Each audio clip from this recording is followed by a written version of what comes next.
Nearly 20 years ago, California took a very controversial stand against the prohibition of marijuana and ultimately the federal government.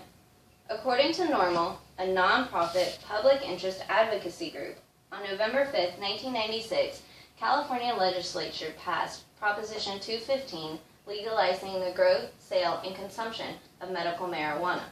Still today, marijuana of any type, hemp included, remains highly controversial. It is a felony, federally illegal, and remains highly taboo. Since Proposition 215, more states have followed in California's footsteps, ensuring that it remains prominent in the media. However, what is not prominent in the media is the cultivation and use of hemp. To understand the importance of hemp in American culture, we will briefly explore the history of hemp, what hemp is and can be used for, and where states currently stand. The point of this speech is to better equip you with knowledge about a real socioeconomic plateau occurring during your lifetime so that you can make informed decisions both politically and personally. Let's begin with a background. I should note that much of the timeline is held in greater detail on pbs.org. Marijuana is often referred to as hemp in today's society. As such, a new politically correct term has been adopted: industrial hemp. Both industrial hemp and marijuana are part of the cannabis plant, the primary difference being in the THC content. THC is the psychoactive chemical that can cause euphoric symptoms if ingested in different ways. Medical and recreational marijuana are high in THC levels compared to that of industrial hemp, which comes in at 1% or less. The first recorded uses of hemp were in Stone Age Taiwan over 10,000 years ago. Taiwanese used hemp for its ultra-strong fibers to make cloth, ropes, and netting. They also used the seed and oil for energy and for fuel. Once part of our own culture, this can be traced back to 1619 in the Jamestown colony when the first American law mandating American growth of industrial hemp was written and recorded.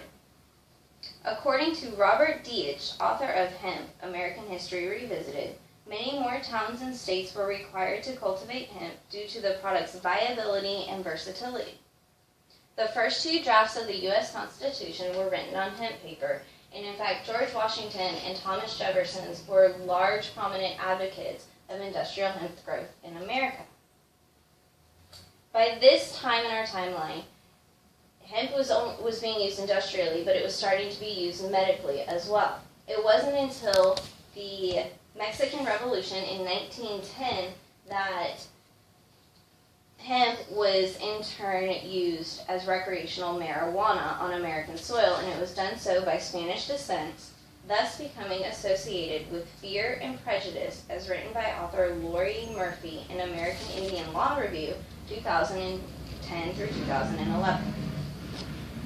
In 1937, greed led to the Marijuana Tax Act. This act had a large negative impact on hemp and the industrial growth of the plant because it didn't separate the plant types and it didn't mention THC content whatsoever. So instead of just being euphoric plants, it was all plants. Unknown by Americans today, Popular Mechanics in 1938 named hemp the first billion-dollar crop ever in America. And according to database LexisNexis, it was predicted that hemp crops would provide thousands of jobs for Americans, displacing the imports of raw materials and manufactured products. In Canada today, where legalized hemp is an industrial source up there, the majority of legalized industrial hemp is used on products that are ultimately exported to the United States, products we could easily produce, grow, and manufacture 100% here. Hemp can be used in a wide array of products, as you can see here. These include fabric, canvas, netting, paper products of all types, makeup, erosion control, protein, paint, milk, lubricant, and perhaps the most important in today's age, biofuel. Many people that have been involved in the hemp movement blame Harry J. Anslinger, the first commissioner of the Federal Bureau of Narcotics, along with media propaganda, for cannabis production and felony statute due to falsification of reports and payouts of medical doctors. The LaGuardia Report of 1944, produced by the New York Academy of Medicine, was able to disprove these falsifications, show benefits, and ultimately shine some light on the truth. Still, prohibition prevailed despite all that hemp could do for America. According to NORML and the National Conference of State Legislatures, there are now 20 states plus the District of Columbia that have legalized medical marijuana. 2 of those states, Colorado and Washington, have legalized the recreational use of marijuana. This November on the voting ballot, Florida will put it up to its citizens on whether they will become the 21st state in our nation.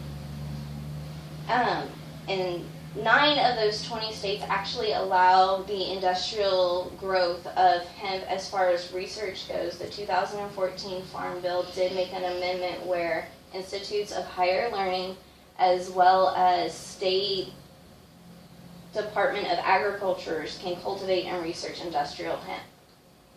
These signs may be signs that prohibition of cannabis and the use and cultivation of industrial hemp may be a thing of our future. While I cannot cover the vast details encompassed in the marijuana or hemp history, I can aid you in the start of your own journey as you become an informed patron.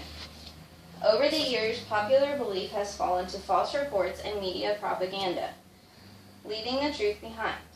I employ you to what truth I have found through my own research and encourage you to begin your own. Thank you.